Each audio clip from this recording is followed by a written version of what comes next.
This profile pop-up is for Kim. This is going to be a fun one. Lots of good stuff that I want to cover here, so this is going to give me the opportunity to do so. Hope you'll stick around and tell me what you thought to the very end. This will be jam-packed, folks. Now, take a look at this picture that I've just cleaned up. Here's your actual picture, Kim. There is a tool that will clean it up for you just like that, and if it doesn't work, you could always get a better picture on there, but I would suggest getting rid of the background that's there. It'll make things a little bit better, and you might even zoom in a little more. You could always add a background, but that's not the most important thing. And also notice here, your name is nice and short, which leads to, if your picture is zoomed in enough, the next most important thing is us seeing good keywords that you want to be known for.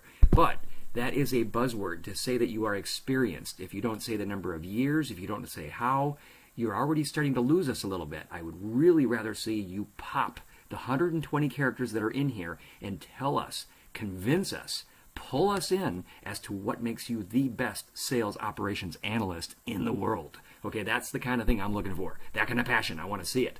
I'm not a fan of putting resumes, attaching them, or sharing them on LinkedIn. It's just one more opportunity to rule you out, is the quick answer. We can talk about it more in the comments if you want. Again, here now in the About section, experienced sales operations analyst with a demonstrated history. Don't tell me, show me. I want to open this up, and before I open it up, I want to see metrics. I want to see $, pound sign, percent sign. I see a few keywords here, but it's not cutting it. You can do so much more with that. Now, this is huge. This is your current position, but it is not current. It ended in January of 2019. That is huge, and that is stopping you from getting found in searches.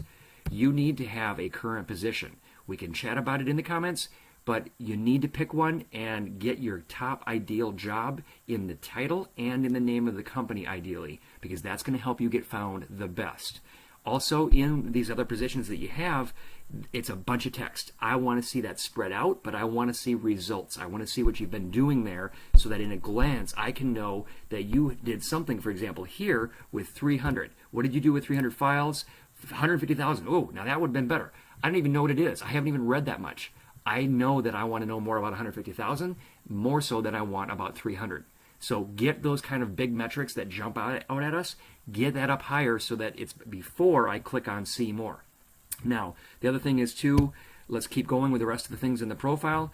You've got a bunch of skills here. You can have up to 50, so you could add more. If these top 3 skills, they may be all that someone sees, again, they may not even click or tap here, better make sure those are skills needed for your ideal job.